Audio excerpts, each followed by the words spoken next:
Good afternoon, ladies and gentlemen. Raptor X here with Good Clean Gaming RX, and today we are back in Ego on the Dadspeed server.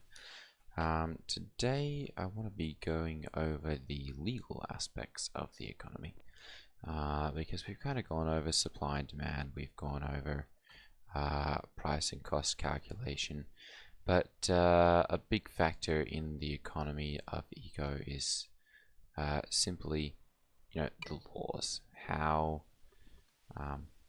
currency is regulated, how it's created, the different kinds of taxation, who can and cannot spend money, whether if you have a certain amount of money, get taxed and get a whole bunch of that taken away. So I kind of want to go over that a little bit today. And we will we'll kind of explore some of the governmental and legal issues surrounding Ego. Before we get started, let me remind you to go ahead and hit that like and subscribe button if you have not yet already. And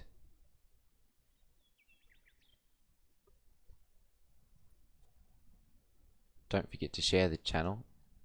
Sorry, if you are already subscribed, with someone who you think would enjoy the channel and the content and all that kind of stuff. So the legal part of Ego. So the first and biggest way here that that we can investigate this is just with the currencies in use. When you first start off the game, there is a lot of these. And these are just the personal credits. Everyone gets them. They get each player that logs into the game gets their own personal credit. They can create an infinite amount of those credits by buying or selling goods. When they buy a raw material in the world, they can do that with their own credit. And that means that they can set that price at whatever they want. So when you first get onto a server, you may have someone who's buying up a whole bunch of stone or wood or whatever else like that, and they've got it at 10 personal credits per log or something like that. And you look at it and you go, wow, that's a lot of money. I can go ahead and go over there and I can sell 20 logs and I can get 200 personal credits, from the person. However, because there's not really a balance with the rest of the world, unless other people are using that, you're confined to using those credits at that store. And if the person goes, yep, I'm buying logs at 200, and then I'm selling the hewn or buying the logs at 10, and then I'm selling the hewn logs at 30, they're making quite a bit of a profit there, and you may be able to then purchase those hewn logs or whatever, but yeah, it may not be cost effective for you. So the personal credits also, of course, have a difficult time trading because not everyone has what you need, and because there's no universal currency, you'll kind of have to do a lot of trading back and forth and go, okay, this person has I can sell them some stone, and then they have some hewn logs for sale, or some mortared stone. I can take that mortared stone, I can come over here and I can sell that there, and they've got some say some plant fibers, some crops to sell, and I can then go and trade the mortared stone for the crops, and I can take those and go over to the person who's making food and sell them the crops, and then they can turn them into food, and I can purchase those using that credit. And each time you're losing a little bit of that efficiency, because you'll inevitably end up with a few of these these little credits that are left over. So for instance, I've got some of these Professor Space Monkey credits, and some of these Omninex credits, only a half of one there, because I made some purchases or sold some things and then ended up never using the money again. because it went to the world currency. So in this case we have shillings, and one of the best things that you can do when you're investigating the currency is just to hit this currency report. It looks like it is backed by gold ore, which you can buy for at various different places and then sell it at the mint. But you're only allowed to sell, I think it's 200 of them in one day here, one 24-hour period. And then of course Little Obies is buying 300 of them, but they're selling them for less than they're on the open market. So it doesn't make any sense to purchase it and sell it here, or purchase it and sell it here, and you're limited with the number that you can do here. So if we click on currency report here though, and we'll kind of expand that window, we'll be able to see, there we go, this currency uses mint to produce 10 shillings per gold ore. So we'll see right away, you know, kind of what the cost of creation for those shillings are, and essentially what you're getting out of it, or what the government is getting out of it as well when you produce those. So, and then you can also look around and see who has a decent amount of the money, and you're going to want to target those people to sell things to, because you know, whoop, they're going to have some money on the market, and that they should be able to sell those. So if you look up here, then you can also look under the people's names and see, you know, whether they continue to play. So this person looks like they're playing a decent amount. They were on 18 hours, 19 hours or so. So they've at least been on recently. They have land on the world, and they've got a couple of different accounts as well. So you can see those. They do auto. They've got mining, so they do auto sand, auto crushed, auto concentrate. And you can judge also from the different laws and everything what kind of thing that person does, and how you could trade raw goods, whatever, for some of their money. So that's kind of the gist of the shillings, or the currency report, as you can tell who's got the money in the world and kind of what the balance of the money is. Most of the people on here, it looks like, are somewhere between $1,000 and $10,000 for the large majority of the people on here. You have a few outliers, of course, who have you know, greater than that. There's a 12,000. Here's an 11,000, and those generally are the people who are either creating and they've got all kinds of different little currencies. There we go. As I was saying earlier, you end up with all these little tiny bits of currency that you couldn't use up because of uneven trade, and those are essentially dead. You can't use them for anything. There's not an exchange rate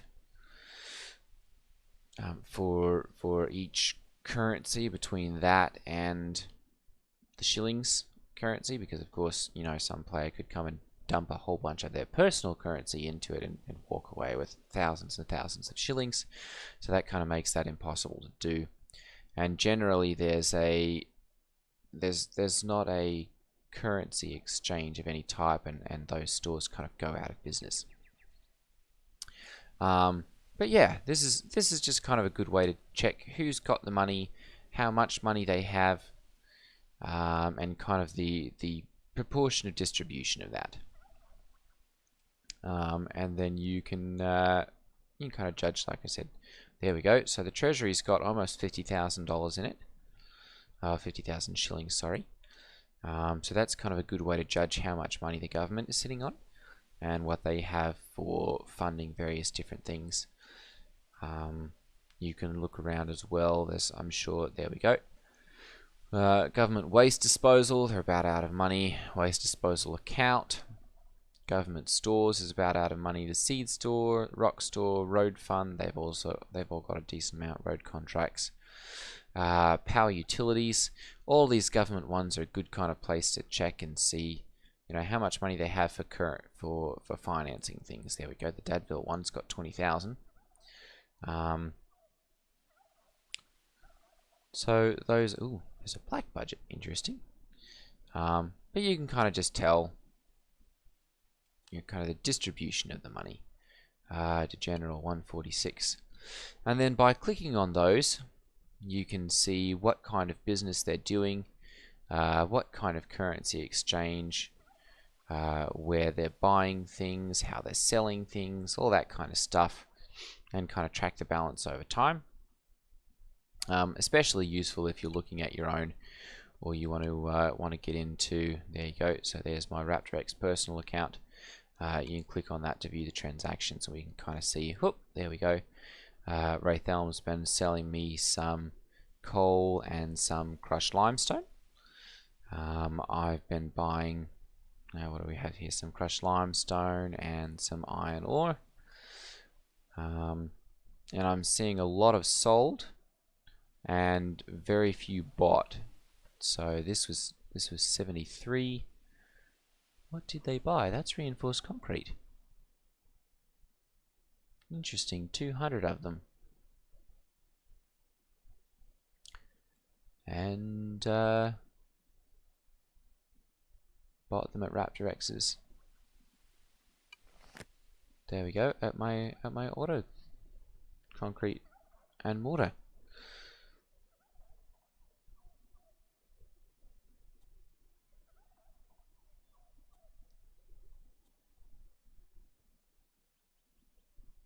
Received, okay, yep. So these kind of, it's just a good way to check and see kind of what your currency flow is, and who's buying and selling kind of thing. Obviously, as you can see, if we go back to the most recent tracked ones, or the oldest tracked ones, I'm doing a lot of trading, and not a whole lot of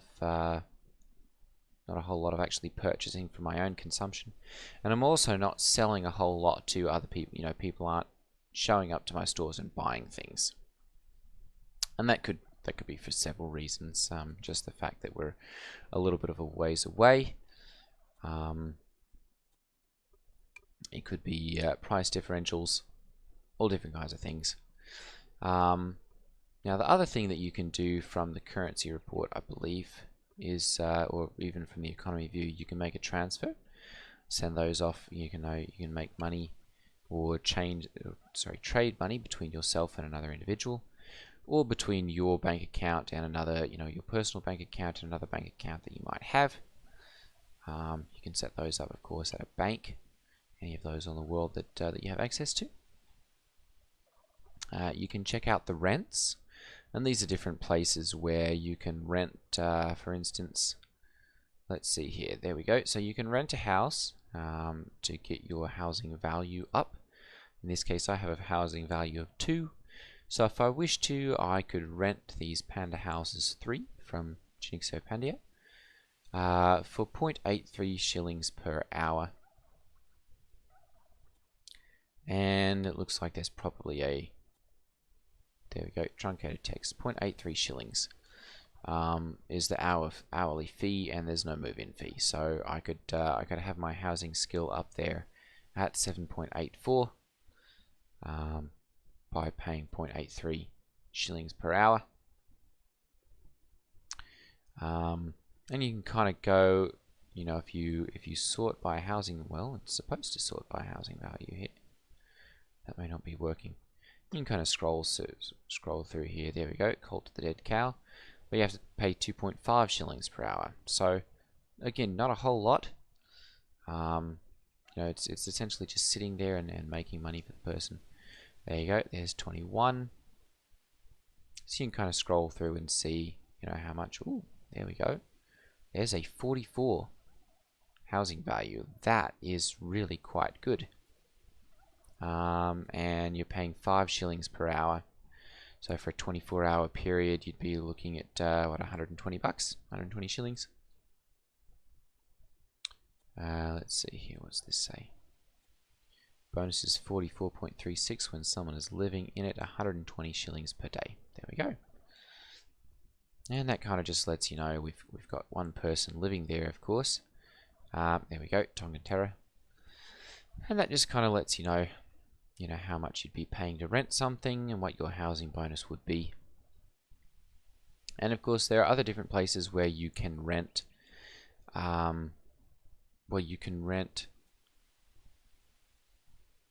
skid steers. Those are generally the ones like up here, where you've got 50 shillings. That's skid to rent. So he's got a skid steer there where he's renting a skid. It costs you 50 shillings an hour to use it. Same over here. That's for an excavator. So those are good ways to find those and see kind of what you'd be looking at to. Oh, what's this one? Iron Wolf. Goodness, that text is incredibly difficult to read. And that's got a 400 shilling move-in fee there. So I'm not sure exactly what that is. Let's see if I can figure that out.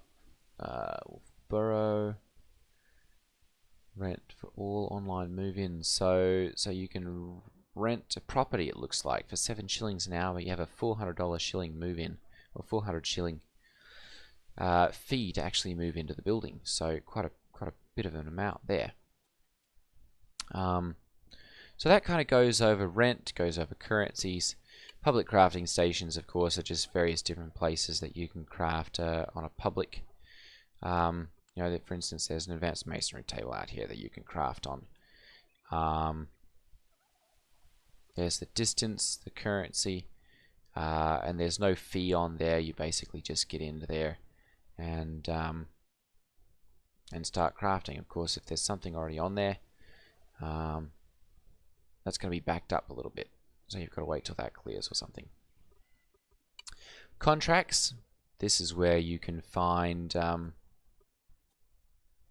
different places where you can make money. Excuse me one sec. And basically different places where people have things up on the world. These are different places where you can put a whole bunch of plant fiber in there. But you do want to check these before you take them.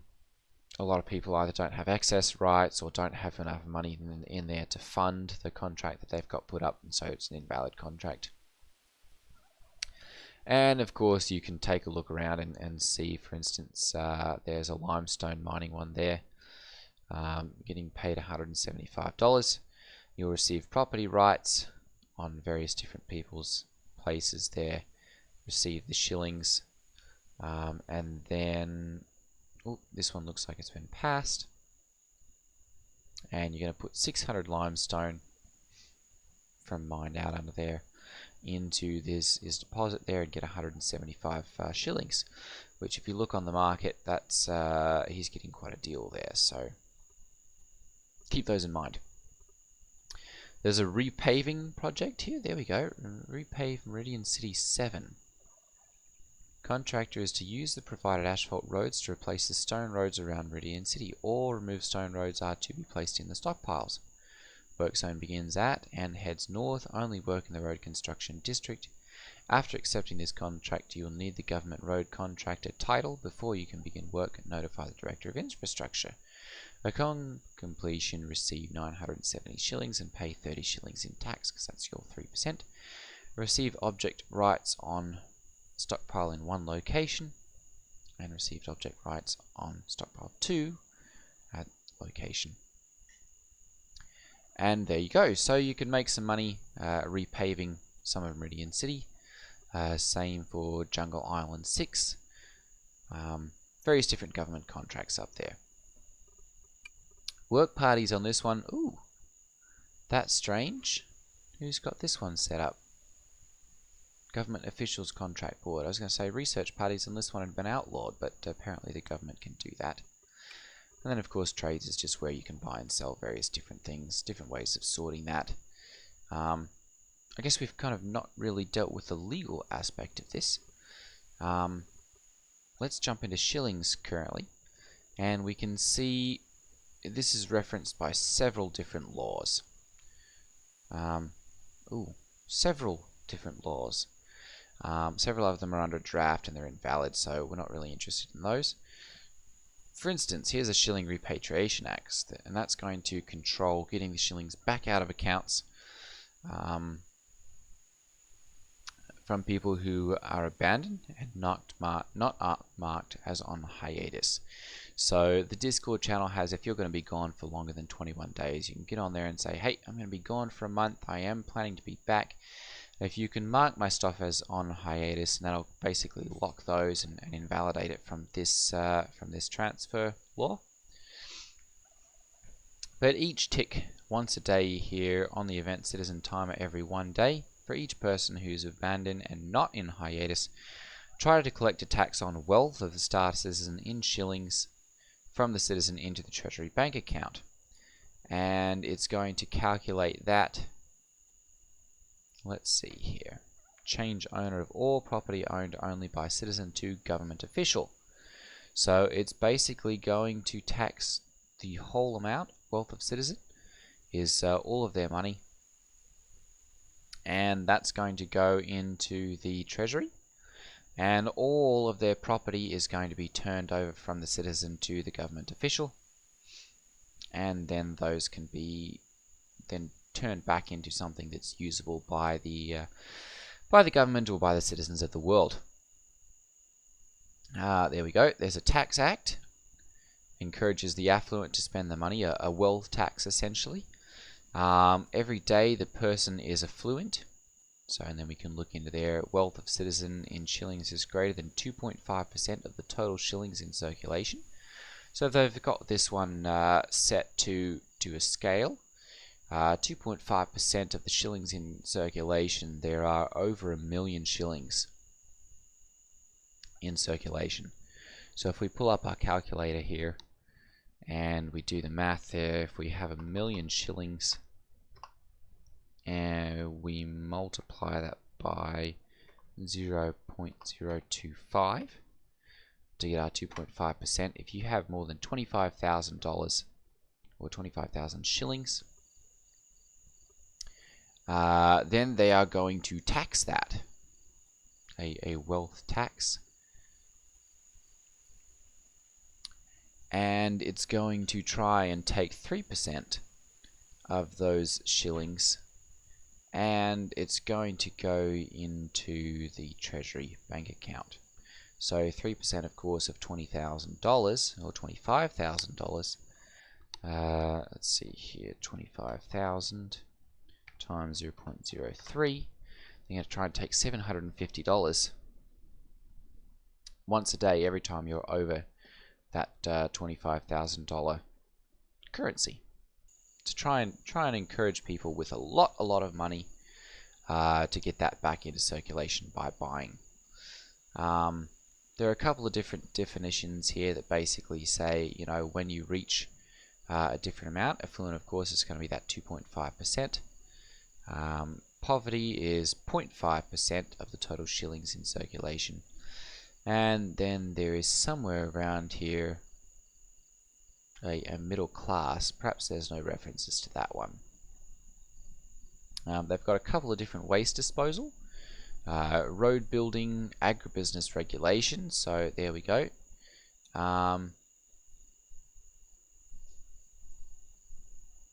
Oh, there we go. So there's a tax on planting on unowned land. There is a hunting agreement, so that if you have the hunting specialty, you can hunt on anyone's land essentially.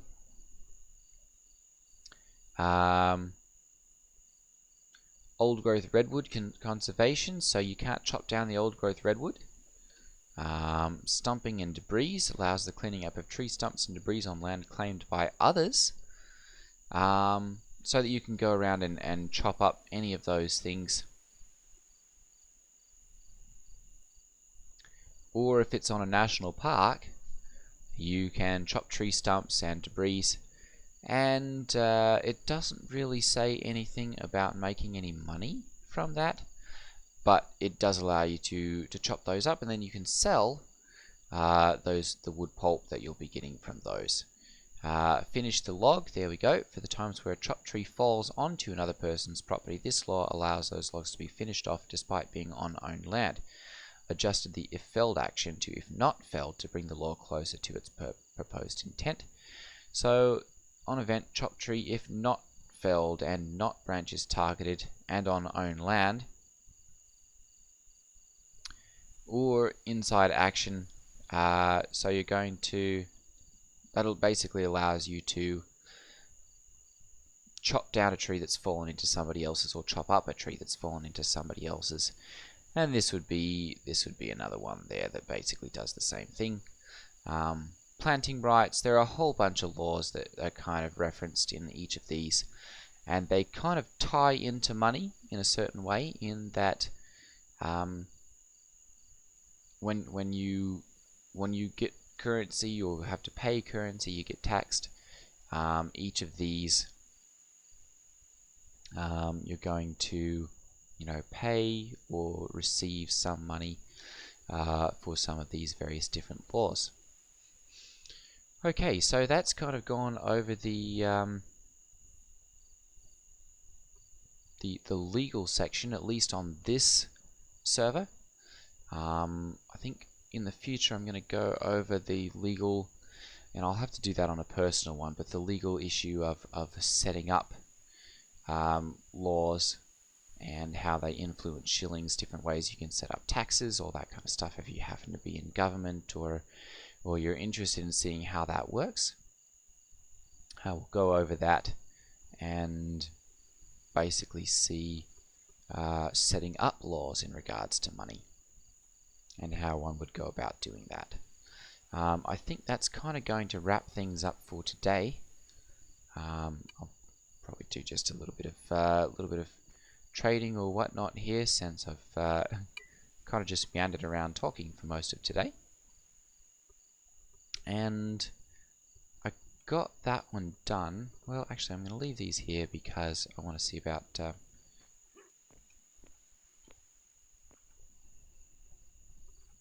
steel bars. What are we rating on? Some quick lime? How much do we need? 1 quick lime. Alright, let's go ahead and create another 25 of those, I guess. Is there anywhere I can sell that? Sell it at Major Pains for 1 shilling. He only wants 3 of them. So I'm going to order 25 just so that I have a little bit of extra.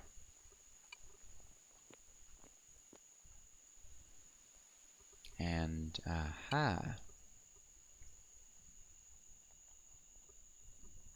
So we're going to make sure, whoops, that this has got access to the truck, and that these go into here first. Very good. I'm going to go ahead and drag these down to that stockpile, these up to here. Oh, come on. Oh, there we go. It's just waiting to update. And we'll go ahead and drag these down as well.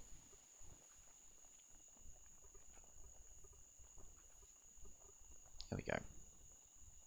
Oh, actually, you know what? We want to leave these here so that we're not going to be buying a whole bunch more of them. This one's unfortunately so far away that it can't access my other stockpile there.